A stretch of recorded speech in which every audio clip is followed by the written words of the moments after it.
রাসূলকে মেনেছেন তাদের উপর আল্লাহ সুবহানাহু ওয়া তাআলা একটা উপাধি দিয়েছেন রাদিয়াল্লাহু তাআলা আনহু, অর্থাৎ আল্লাহ পাক তাদের উপর রাজি এবং খুশি। রাসূলকে মেনেছেন, রাসূলকে মানার কারণে দিন পরিপূর্ণভাবে মেনেছেন, যার কারণে আল্লাহ পাক তাদের উপর খুশি হয়েছেন। কিন্তু যারা রাসূলকে মানেন নাই তাদের উপর কি আল্লাহ খুশি থেকেছেন? তাদের উপর কি আল্লাহ খুশি থেকেছেন?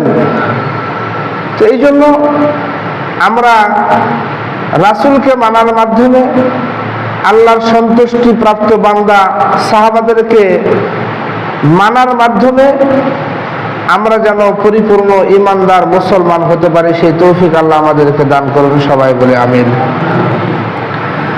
সম্মানিত হাজিরিন, আমি কিছু ধারাবাহিক আলোচনা করব, আল্লাহ যদি আমাকে তৌফিক দান করেন। সেই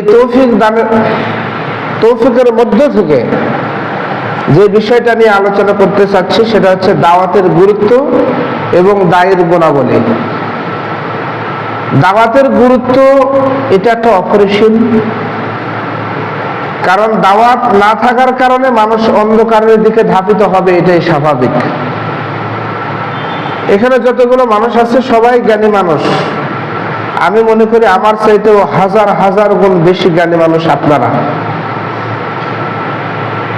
দাওয়াত এমন একটা জিনিস, আপনি যদি হকের দাওয়াত বন্ধ করে দেন তাহলে না হকের দাওয়াত চালু হয়ে যাবে। আপনি যদি হকের পক্ষে, যদি রাসূলের পক্ষে যদি দাওয়াত না দেন তাহলে দেখবেন যে আপনি মনে করলেন যে এই ফিতনাবাজ এলাকা, ফিতনাবাজ দুনিয়াতে আমরা কি করব, মানুষকে আর দাওয়াত দিতে পারবো না, দাওয়াত দিতে গেলে কষ্ট, দাওয়াত দিতে গেলে মানুষের তুচ্ছ তাচ্ছিল্য, এরকম যারা দাওয়াত দেয় তাদের মধ্যে কিন্তু এরকম হয়। তো আপনি দাওয়াত দিলেন না, আস্তে আস্তে কি হবে জানেন?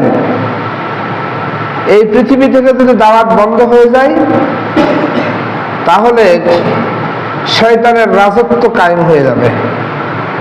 তখন শয়তানের পক্ষ থেকে একে অপরকে দাওয়াত দেওয়া শুরু হবে। হবে কিনা বলেন? এটা কিভাবে আপনারা খেয়াল করেন, প্রতিটা যুগে রাসূল এসেছেন একমাত্র দাওয়াত দেওয়ার জন্য। পৃথিবীতে যতগুলো নবী রাসূল এসেছেন সকলের কাজ একটাই ছিল, দাওয়াত দেওয়া।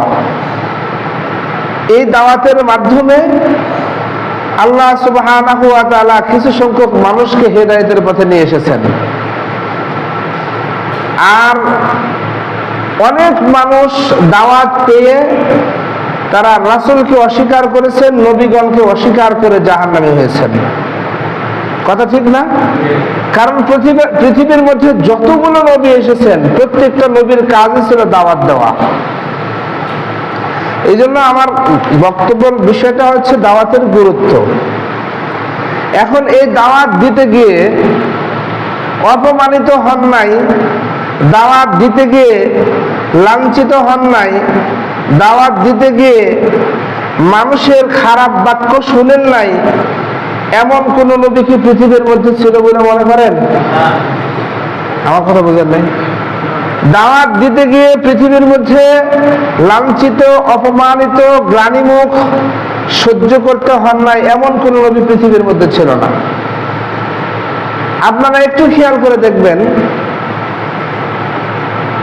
আল্লাহু আকবার, সুলাইমান আলাইহিস সালাতু ওয়াস সালাম গোটা পৃথিবীর রাজত্ব করেছেন। গোটা পৃথিবী কি করেছেন? জিন তার তাবেদার, মাখলুকাত তার অনুগতশীল করে দিয়েছেন আল্লাহ পাক। তারপরেও ইতিহাস দেখলে বোঝা যায় যে একটা সাধারণ মানুষের কাছে সেই নবী, যে গোটা পৃথিবীর নেতৃত্ব দানকারী নবী সুলাইমান আলাইহিস সালাতু ওয়াস সালাম লাঞ্ছনার শিকার হয়েছেন। তো এটা হচ্ছে পৃথিবীর মধ্যে সবচেয়ে ধনী ব্যক্তি ছিলেন। আমাদের নবী সাল্লাল্লাহু আলাইহি ওয়াসাল্লাম মার খেয়েছেন, এটা তো সত্য। নূহ আলাইহিস সালাম, মূসা আলাইহিস সালাম, বিখ্যাত এই সমস্ত নবী রাসূলগণ সাধারণ মানুষের আঘাতের শিকার হয়েছেন। কিন্তু এই আঘাতের শিকার হওয়ার পরে কোন নবী কি দাওয়াতের কাজ বন্ধ করে দিয়েছিলেন? বলেন, কোন নবী কি দাওয়াতের কাজ বন্ধ করে দিয়েছেন? না, কোন নবীরা দাওয়াতের কাজ বন্ধ করেন না। প্রত্যেকটা নবী তার নিজ গতিতে দাওয়াতের কার্যক্রমগুলো চালিয়ে গেছেন। রাসূল সাল্লাল্লাহু আলাইহি সাল্লাম হয়রান হয়ে গেছেন, অন্যান্য নবীরা হয়রান হয়ে গেছেন। আল্লাহ সুবহানাহু ওয়া তাআলা বলছেন, তুমি দাওয়াত দাও, হেদায়েতের মালিক আমি আল্লাহ। আমি যাকে চাইবো তাকে হেদায়েত দান করব, যাকে চাইবো না সে হেদায়েত প্রাপ্ত হবে না। তবে এটা ঠিক, যে ব্যক্তি হেদায়েত কামনা করে আল্লাহ পাক তাকে হেদায়েত দান করেন। কারণ হেদায়েত চাওয়ার মাধ্যমে আল্লাহ পাক কি করবেন? হেদায়েত দিয়ে দিবেন। একটা কাফের বেঈমান কোনো এক সময় দেখা যাচ্ছে যে কঠিন বড় বড় গুনাহ করেছে। অনেক সময় দেখবেন এই সমস্ত কাফের বেঈমান যারা আছে তারাও হেদায়েত হয়ে যায়। এই হেদায়েতটা কেন হয় জানেন? এই হেদায়েতটা ওই সময় হয় যখন সে সারাদিন কাজের শেষে যখন এসে শুতে যায়, ঘুমাতে যায়, ঠিক ওই ঘুমাতে যাওয়ার আগে মনে করে, আল্লাহ আমি তো এই কাজটা অন্যায় করেছি, আমি এই কাজটা খারাপই করেছি, এই কাজটা আমি অন্যায় করেছি, আমি আল্লাহ তোমার সাথে আমি এই খারাপিটুকু করছি, এই বেয়াদবিটুকু করেছি, তুমি আমাকে মাফ করে দাও, আল্লাহ তুমি আমাকে হেদায়েত দিয়ে দাও। আল্লাহর কাছে গোপনে কোনো এক সময় হেদায়েত চাওয়ার কারণে কোনো এক সময় দেখবেন পাপিষ্ট বড় বড় মানুষও কি হয়? হেদায়েত হয়ে যায়। তাই কিনা বলেন? এই জন্য হেদায়েতের জন্য দোয়া আল্লাহর কাছে চাইতে হবে। হেদায়েতের জন্য দোয়া আল্লাহর কাছে চাইতে হবে। মানুষ যখন হেদায়েতের দোয়া চাইবে, আল্লাহ সুবহানাহু ওয়া তাআলা ইনশাআল্লাহ তাআলা কোনো না কোনো সময় তার দোয়া কবুল করবেন। আল্লাহ পাক যেন আমাদের সকলকে কবুল করেন, সবাই বলে আমিন। ওই জন্য আমরা যে যে অবস্থায় থাকি না কেন, আল্লাহর কথা, রাসূলের কথা মানুষের কাছে প্রচার করব। আজকের আলোচনা শুনলে আপনারা খুব সহজেই বুঝতে পারবেন মুসলমান হিসাবে আমার কি করণীয়, মুসলমান হিসাবে আমার কি দায়িত্ব। এই দ্বীনের ব্যাপারে দায়িত্ব কি শুধুমাত্র বাংলাদেশের প্রতিটা মসজিদের ইমামদেরকে দিয়েছেন, অথবা যারা আলেম ওলামাগণ আছেন তাদের উপরে দিয়েছেন? আল্লাহ রাসূল সাল্লাল্লাহু আলাইহি ওয়াসাল্লাম বলছেন আমার উম্মতের উপর দাওয়াতের দায়িত্ব দিয়ে গেছেন। সুবহানাল্লাহ। অর্থাৎ আমার উপর যেমন দায়িত্ব, আপনার উপর ঠিক তেমনই দায়িত্ব। সুতরাং হকের পক্ষে যখন আপনি কথা বলতে যাবেন, বড় বড় বাধা আসবে, বড় বড় বিপত্তি আসবে।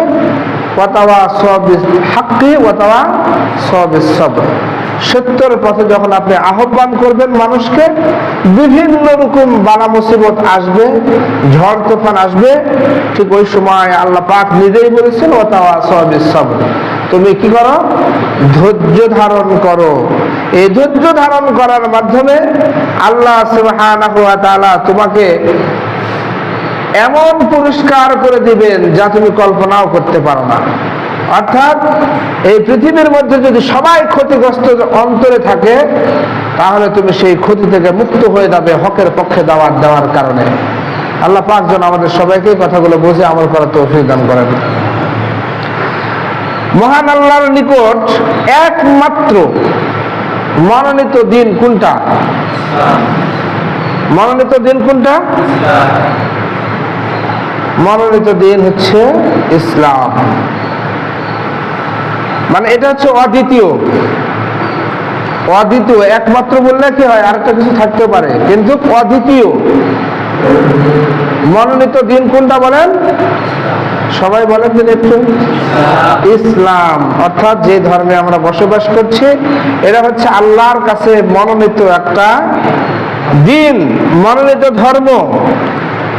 এখন এই মনোনীত এই ধর্মে যারা দাওয়াত দিবে, পথভোলা মানুষদেরকে যারা দাওয়াত দিবে, আল্লাহ সুবহানাহু ওয়া তাআলা বলছেন আমি আমার মনোনীত বান্দাদের মাধ্যমে এই দাওয়াতের কাজ চালিয়ে নিব। তাহলে চিন্তা করেন, যেহেতু একটা কথা আমি আপনাকে বলি যে যাদের যোগ্যতা আছে তারা যোগ্যতাপূর্ণ কাজ করবে, এই তো নাকি বলেন? এখন স্বাভাবিকভাবে একটা এই বিল্ডিং তৈরি করতে দিল। এখন আমি বিল্ডিং সম্পর্কে কিছুই জানি না, যদি আমাকে ইট গাঁথনিতে লাগা দেয় তাহলে কি এটা আমার পক্ষে সম্ভব হবে? এই বিল্ডিং তৈরি করা সম্ভব হবে? যদিও কোনো মতে ইট গাঁথা রাখি তাহলে আর সৌন্দর্য আসবে না, কোনো কিছুই হবে না, তাই কি না বলেন? তো যে যে বিষয়ে পারদর্শী আল্লাহ পাক তাকে কি করবেন? সেই কাজে লাগিয়ে দিবেন। তো সুতরাং দাওয়াতের কাজ হচ্ছে, যেহেতু আল্লাহর ধর্মটা, আল্লাহর দিনটা হচ্ছে মনোনীত দিন, এই মনোনীত দিনে তার মনোনীত বান্দাদেরকে দিয়েই এই দিনের দাওয়াতের কাজটা চালিয়ে নেবেন। আমার ভাষাটা বুঝতে পারছেন সবাই? বুঝতে না পারলেও শোনার চেষ্টা করেন। আল্লাহ সুবহানাহু ওয়া তাআলা সূরা আল ইমরানের 104 নম্বর আয়াতে বলছেন, ওয়ালতাকুম মিনকুম উম্মাতুন ইয়াদউনা ইলাল খায়র ওয়া ইয়া'মুরুনা বিল মা'রুফি ওয়া ইয়ানহাউনা আনিল মুনকার ওয়া উলাইকা হুমুল মুফলিহুন। আল্লাহ সুবহানাহু ওয়া তাআলা সূরাতুল আল ইমরান আয়াত নম্বর 104 আল্লাহ পাক বলেন, তোমাদের মধ্যে এমন একটি দল, আল্লাহ পাক বলেন তোমাদের মধ্যে এমন একটি দল যেন থাকে যারা মানুষকে কল্যাণের দিকে আহ্বান করবে এবং সৎ কাজের নির্দেশ দেবে, অসৎ কাজের নিষেধ করবে। যারা এই সমস্ত কাজ করবে আল্লাহ সুবহানাহু ওয়া তাআলা তাদেরকে কামিয়াবি দান করবেন। বলেন সুবহানাল্লাহ। অর্থাৎ কামিয়াবির মধ্যে তারাই থাকবে। আল্লাহ সুবহানাহু ওয়া তাআলার মনোনীত বান্দাদের মধ্যে তারাই থাকবে। কথাগুলো বুঝেন, এটা তো আপনাকে আমাকে বলছে না, নির্দিষ্ট আমাকে বলছে। আল্লাহ পাক বলছেন তোমাদের মধ্যে, আমাদের মধ্যে এমন একটি দল থাকা উচিত যারা মানুষকে কল্যাণের দিকে আহ্বান করবে। এখন এই কল্যাণটা কার দিকে? আল্লাহর দেখানো পথই তো কল্যাণের পথ, নাকি বলেন? কোরআনের পথে আহ্বান করবে, রাসূলের হাদিসের প্রতি আহ্বান করবে, এবং সমাজে যদি কোনো অসৎ কাজ হয় সেই অসৎ কাজে কি করবে? নিষেধ করবে। আর হচ্ছে সৎ কাজের প্রতি মানুষদেরকে কি করবে? আহ্বান করবে। সমাজে হোক, রাষ্ট্রে হোক, যে অবস্থায় হোক না কেন, নিজের বাড়িতে হোক, আপনি একটা দেখছেন যে একটা খারাপ কাজ হইতেছে, আপনি চেষ্টা করেন সেখানে একটু বোঝানোর যে কাজটা করা ঠিক না। আবার যদি দেখা যাচ্ছে সৎ কাজ হচ্ছে, তা আমাদের সকলেরই বোঝা উচিত যেন এই সৎ কাজে আমরা সকলেই অংশগ্রহণ করি, নাকি বলেন? অর্থাৎ সৎ কাজে আদেশ করা, অসৎ কাজে নিষেধ করা। এবার বলেন এই কথাটা কি আমি বললাম না আল্লাহ বলছেন? আমি একটা কথাও কিন্তু মন থেকে বানাই বলে, সবগুলো কোনো কথা কোরআনের কথা, আল্লাহর কথাগুলো আমার মুখ দিয়ে বের করছি, আল্লাহর কথাগুলো আমি মুখ দিয়ে বের করছি। এই জন্য আমরা সৎ কাজের আদেশ এবং অসৎ কাজের নিষেধ করব তো ইনশাআল্লাহ। দেখেন, সৎ কাজের আদেশ যদি আমরা না করি, অসৎ কাজের নিষেধ যদি আমরা না করি, তাহলে আমাদের তো একটা ক্ষতি হওয়ার কথা।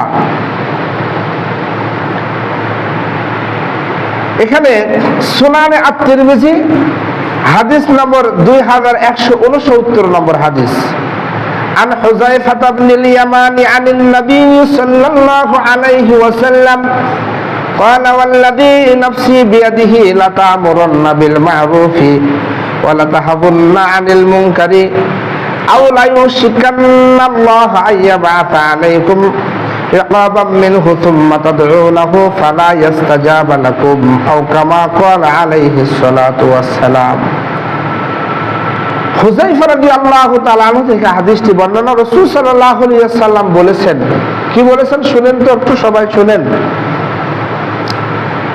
আমি প্রথমে বলেছি এখানে অনেক জ্ঞানী মানুষ আছেন, কথাগুলো আল্লাহর কথা, রাসূলের কথা, আপনারা কে কিভাবে নেবেন এটা আপনাদের ব্যাপার, কিন্তু ইমাম হিসাবে আমার দায়িত্ব সেই আল্লাহর কথা এবং রাসূলের কথা বান্দার মাঝে পৌঁছিয়ে দেওয়া। রাসূল সাল্লাল্লাহু আলাইহি ওয়াসাল্লাম বলতেন, সেই সত্তার শপথ যার হাতে আমার প্রাণ। আল্লাহর নামে কসম খেয়ে বলছেন, কার হাতে আমাদের প্রাণ আছে? আল্লাহর হাতে আমাদের প্রাণ আছে। কসম খেয়ে বলছেন, নিশ্চয়ই তোমরা সৎ কাজের আদেশ করবে। দেখেন, আমি কিন্তু দাওয়াতের দায়িত্ব এবং দায়ীর গুণাবলী সম্পর্কে আলোচনা করব ইনশাআল্লাহ। গোটা আলোচনার মধ্যে আপনারা অনেক মেসেজ পেয়ে যাবেন আমাদের সঠিক পথ পাওয়ার জন্য, যদি আপনারা মনোযোগ সহকারে শোনেন। যে রাসূল সাল্লাল্লাহু আলাইহি ওয়াসাল্লাম বলছেন যে সৎ কাজের আদেশ করবে এবং অন্যায় কাজের জন্য প্রতিরোধ করবে। অন্যায় কাজ হলে কি বলছেন? প্রতিরোধ করবে, আর সৎ কাজের মানুষের জন্য আদেশ করবে। তা না হলে আল্লাহ তাআলা শীঘ্রই তোমাদের উপর শাস্তি অবতীর্ণ করবেন। একটু নাউজুবিল্লাহ বলেন। অনেকে ঘুমিয়ে গেছেন, হয়তো বা বলতে পারবেন না, কিন্তু পরবর্তীতে যে ওই যে তোমাদের উপরে শাস্তি অবতীর্ণ করবেন বা তোমাদেরকে শাস্তি দেওয়া হবে। এখন হঠাৎ করে ঘুম থেকে জেগে যদি মনে করেন, হুজুর শাস্তি দেওয়ার কথা কাকে বললেন? আমার তো অর্ধেক তো বলছি নাকি, বলেন?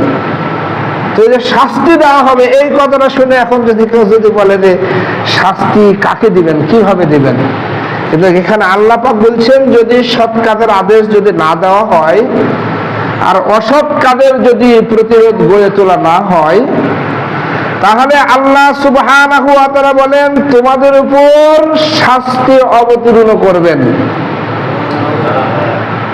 এই হাদিসটি কি মিথ্যা না সত্য?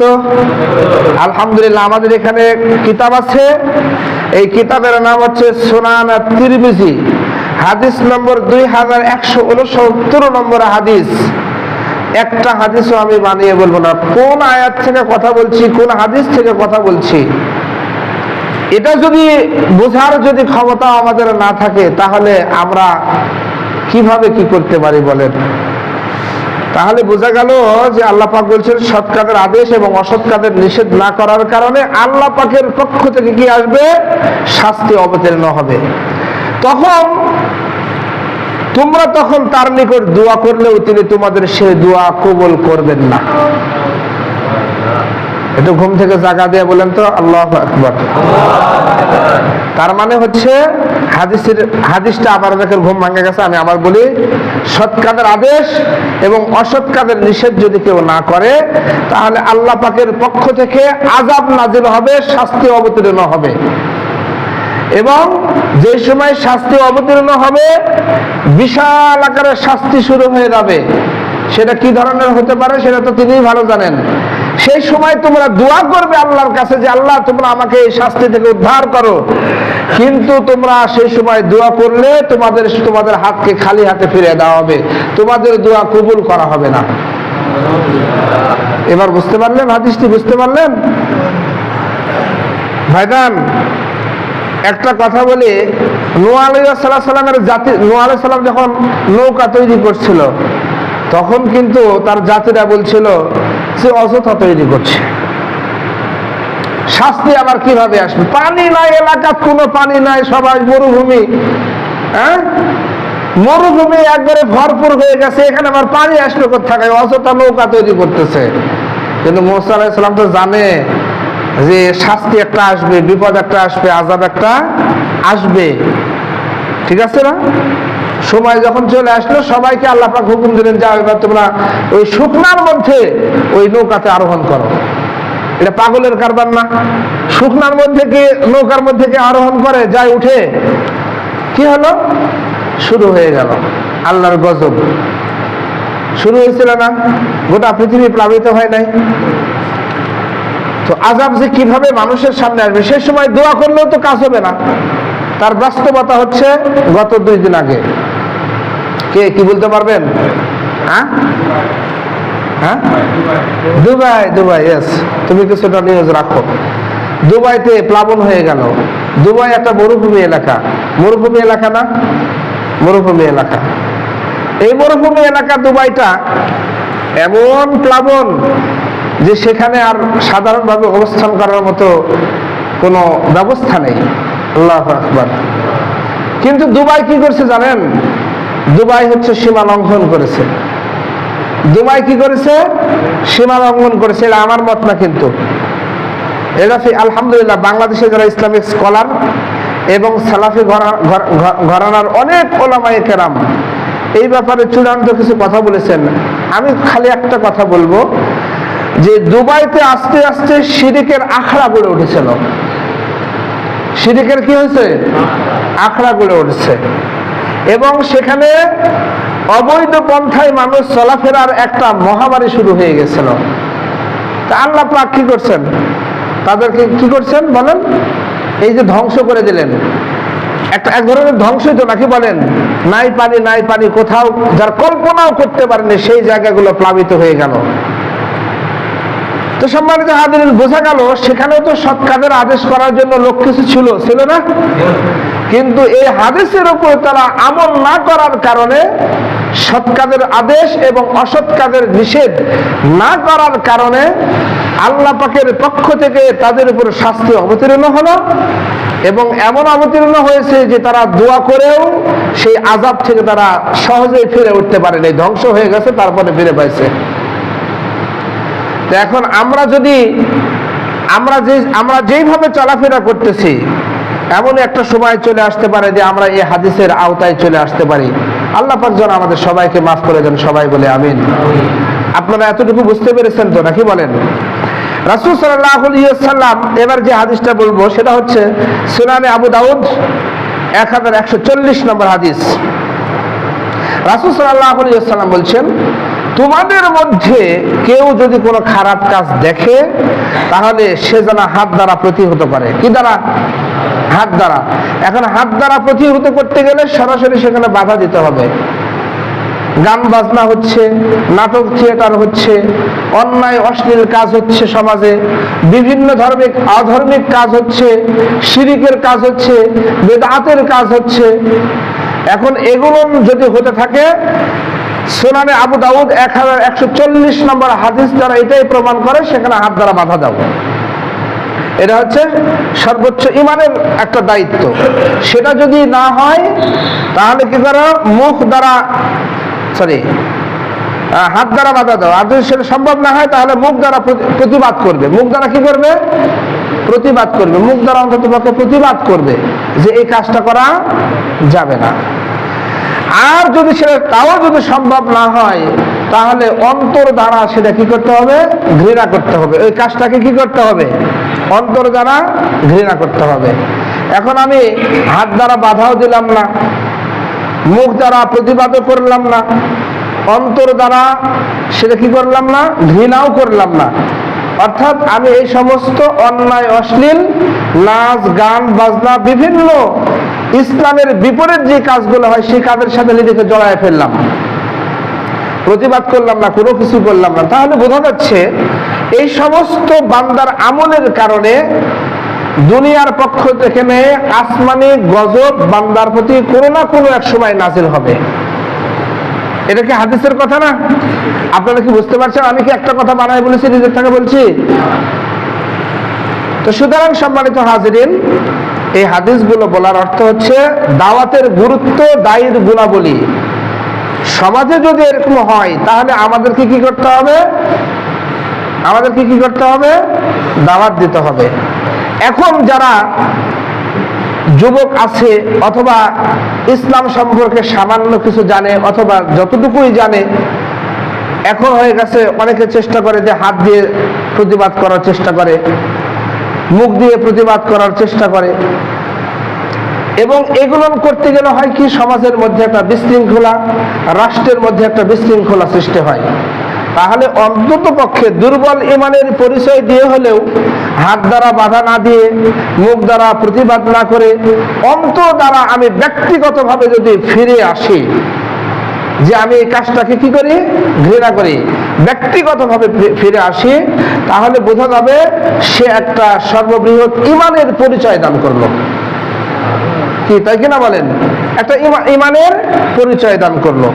এই জন্য উপস্থিত হাজিরিন, আমরা চেষ্টা করব আল্লাহ সুবহানাহু ওয়া তাআলা যেন আমাদের সবাইকে অন্তত পক্ষে রাসূলের তরিকা ছাড়া সাহাবাদের তরিকা ছাড়া, আল্লাহর হুকুম ছাড়া যে কাজগুলো সংগঠিত হয়, আমরা যে কাজগুলো দু চোখে দেখি, শিরক বিদআত এই সমস্ত কাজ যেগুলো দেখি, যদি হয় আমরা অন্ততপক্ষে দূরে থাকার চেষ্টা করব। মানুষের সামনে প্রতিবাদ করে সমাজকে নষ্ট করার চেষ্টা করব না ইনশাআল্লাহ তাআলা। ঠিক আছে ইনশাআল্লাহ? এখানে যারা যে অবস্থায় আছেন, আপনাকে যদি কেউ কোনো রকম প্রশ্ন করে, তো আপনি কি মুফতি না মুহাদ্দিস না ইসলাম সম্পর্কে অনেক কিছু জানেন, যে একটা মানুষ প্রশ্ন করার সাথে সাথেই আপনি উত্তর দিয়ে দিলেন, নাকি বলেন? আপনি উত্তর দিয়ে দিলেন। যদি কেউ কারো কিছু জানার ইচ্ছা থাকে, আলহামদুলিল্লাহ, নামাজ পড়ে আমি এখানে 10 মিনিট থাকি, 1 মিনিট থাকি, নাকি বলেন, আমার কাছে এসে প্রশ্ন করেন। আমি ইনশাআল্লাহ কোরআন এবং হাদিস থেকে আপনাদেরকে এই যেভাবে বর্ণনাগুলো দিচ্ছি, আমার মনে হয় যে বর্ণনাগুলো দেওয়া হয়, এই বর্ণনাগুলো যদি আপনারা কন্টিনিউ শুনতে থাকেন, তাহলে তো আপনি প্রশ্ন করার জায়গায় খুঁজে পাবেন না। এটা আমার বিশ্বাস। প্রশ্ন করার জায়গায় খুঁজে পাবেন না, কারণ এতদিন যে আলোচনা হয় সবগুলো রেফারেন্স ভিত্তিক আলোচনা হয়। প্রশ্ন থাকে, উত্তর অটোমেটিক্যালি হয়ে যাওয়ার কথা, তারপরেও তো প্রশ্ন থাকতে পারে, নাকি বলেন? এই জন্য আপনারা এসে সরাসরি আমাকে প্রশ্ন করবেন। আপনি এমন একটা ব্যক্তিকে প্রশ্ন করলেন, সাদ্দামকে প্রশ্ন করলেন, সাপোজ একটা কথা, সাদ্দাম তো ছাত্র মানুষ, ও কোরআন হাদিসের তেমন কিছু বোঝে না, একটু জাস্ট কিছু শিখতেছে। এখন আপনি সবচেয়ে বড় হুজুর মনে করে তাকে একটা প্রশ্ন করলেন। এখন ছেলে মানুষ, সে একটা সঠিক অ্যান্সারে দিয়ে দিল, সেটা আপনার ব্রেনের সাথে মানায় না, আপনার সাথে তর্কেও সে পারবে না।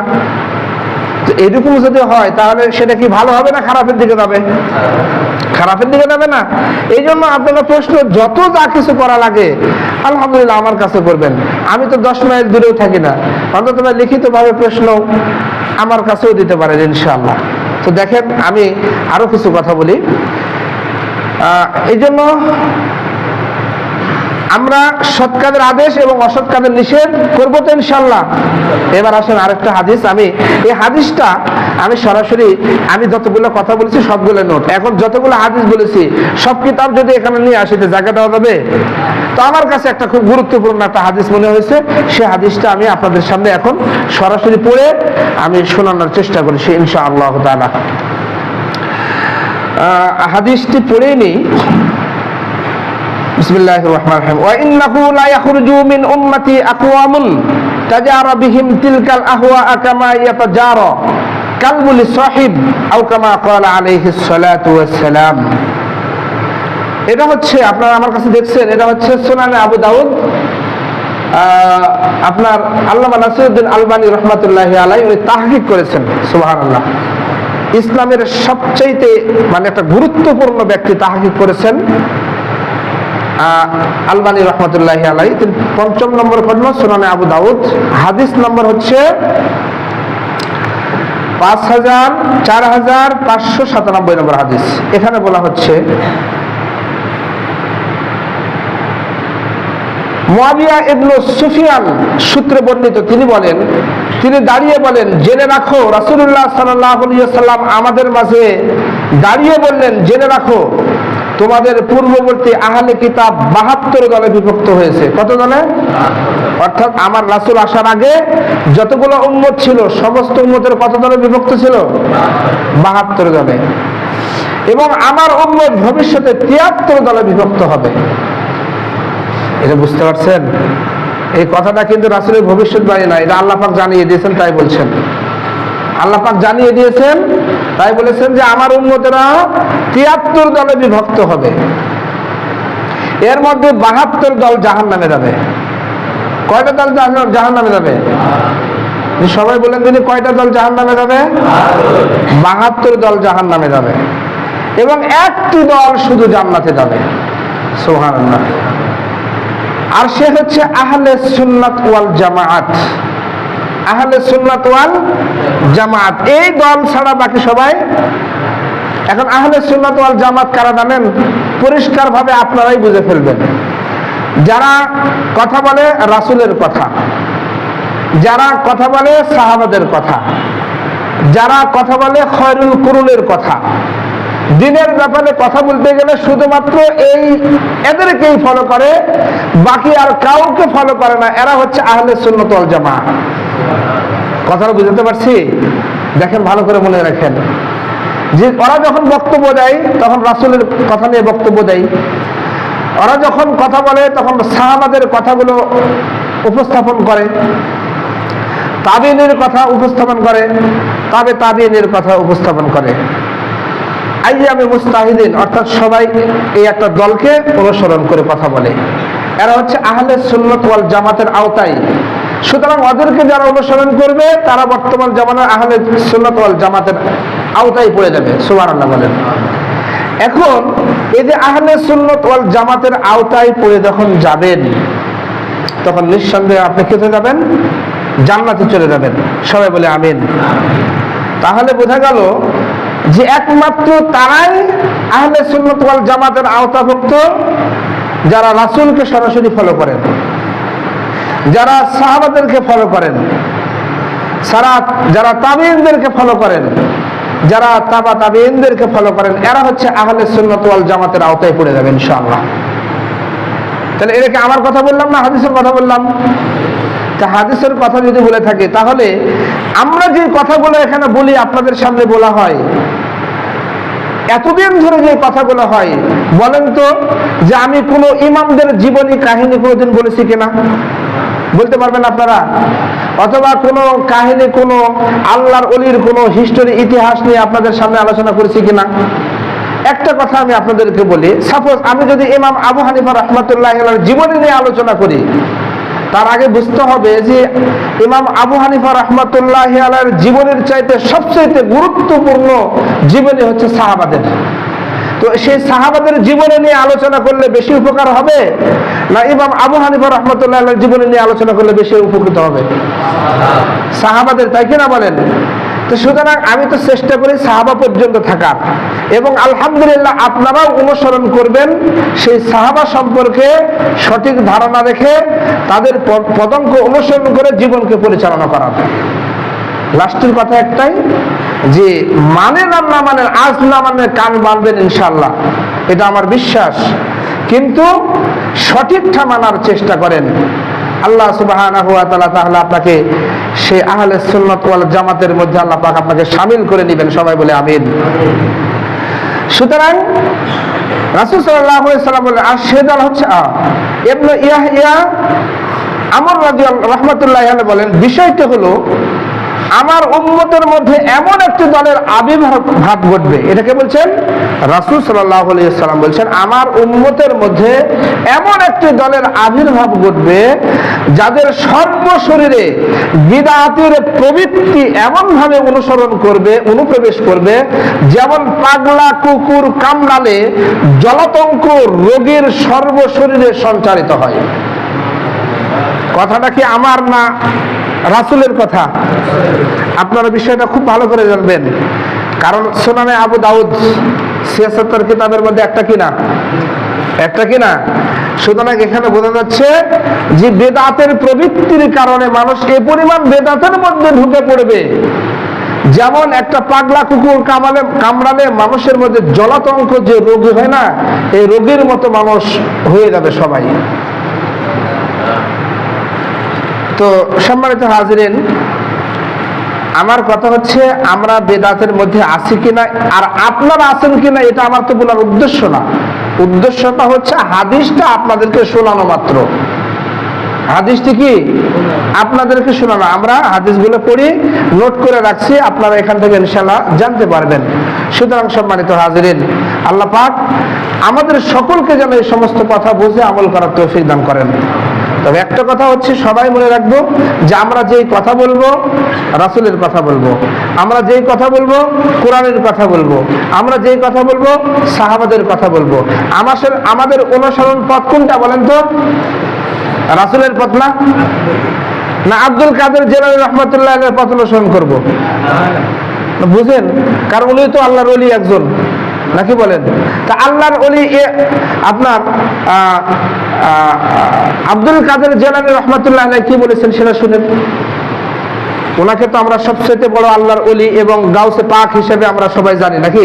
নাউজুবিল্লাহ, আল্লাহ মাফ করুন। তো বিভিন্ন উপাধি দিই, ওনার যে বক্তব্য সেই বক্তব্যটা আপনাদের সামনে উপস্থাপন করি। উনি বলছেন যে রাসূল সাল্লাল্লাহু আলাইহি ওয়াসাল্লামের ন্যূনতম একজন সাহাবী রাসূল সাল্লাল্লাহু আলাইহি ওয়াসাল্লামের ন্যূনতম একজন সাহাবী, সে সবচাইতে নিম্ন পর্যায়ের। রাসূলকে দেখছেন, তার প্রতি ঈমান এনেছেন, কোনো মতে আমল করেন, এরকম একটা সাহাবী, যেই ঘোড়ায় চড়ে যুদ্ধ করতেন, যেই ঘোড়ায় চড়ে যুদ্ধ করতেন, ওই ঘোড়ার পায়ের যেখানে পা রাখেন, ওই পায়ের ধুলার যে মর্যাদা, আমি আব্দুল কাদের জিলানীর সেই মর্যাদা নাই। কথাটা কি বুঝাতে পারছি আপনাদেরকে? বুঝাতে পারছি? বড় বড় আল্লাহর ওলিরা তারা কিন্তু এইরকমই মন্তব্য করেছেন, সাহাবাদেরকে এত উচ্চ পর্যায়ে রাখছেন, এত উপরে রাখছেন, সুবহানাল্লাহ। অথচ আমরা সাহাবাদেরকে নামেন, আচ্ছা সাহাবাদেরকে একটা মানুষ যদি পরিপূর্ণভাবে সাহাবাদেরকে অনুসরণ করে, একটা মানুষ পরিপূর্ণ যদি তাবিনদেরকে অনুসরণ করে, একটা মানুষ পরিপূর্ণ যদি আইয়ামে মুস্তাহিদিনদেরকে অনুসরণ করে, তাহলে ওই ব্যক্তির আর কোনো ওলি আউলিয়ার পথ অনুসরণ করার দরকার আছে? বলেন, দরকার আছে? সুতরাং আল্লাহ সুবহানাহু ওয়া তাআলা বলেন, উদউনি আস্তাজিব লাকুম। এখানে আল্লাহ পাক সবাইকে ডাক দিয়ে বলছেন, তোমরা আমার কাছে চাও, আমি তোমার ডাকে সাড়া দিব। তোমরা আমার কাছে চাও, আমি কি করবো? তোমার ডাকে সাড়া দিব। সুতরাং আমরা মানুষ হিসেবে আমাদের চাওয়া পাওয়া সরাসরি আল্লাহর সাথে, তাই কি না বলেন? সুতরাং যে বিষয় নিয়ে কথা বলছি, দাওয়াতের গুরুত্ব এবং দায়ের গুণাবলী, এ সম্পর্কে আরো বিস্তারিত ইনশাআল্লাহ সামনে আলোচনা আছে। আপনারা শুধু শুনে যাবেন, আপনারা শুধু শুনবেন, জ্ঞান দিয়ে একটু বিবেচনা করবেন, আমলের নিয়তে আজ হোক কাল হোক ইনশাআল্লাহ এই আলোচনা হতে পারে আমাদের সকলের জন্য হেদায়েতের উসিলা হয়ে যেতে পারে। কি বলেন? সর্বোপরি কথা হচ্ছে, আমি আপনাকে একটা কথা বলে শেষ করছি, যদি আপনার সামনে কোনো বান্দা কোনো একটা কথা উপস্থাপন করে যেটা হচ্ছে আমার সাথে তার সাংঘর্ষিক হতে পারে, নাকি বলেন? আমার কাছে এসেও আপনি দলিল চাইতে পারেন, তার কাছেও দলিল চাইতে পারেন, এই অধিকারটুকু আপনাদের সবার আমাদের আছে তো, নাকি বলেন? তো দলিল যদি কেউ দেখায় যদি আপনার সামনে, তাহলে তো আয়নার মতো পরিষ্কার হয়ে যাবে সবকিছু, তাই কি না বলেন? এই জন্য সম্মানিত হাজরিন, আমরা তর্কে যাব না, আমরা গন্ডগোল মারামারিতে যাব না, আমরা সবাই সবাইকে বোঝার চেষ্টা করব।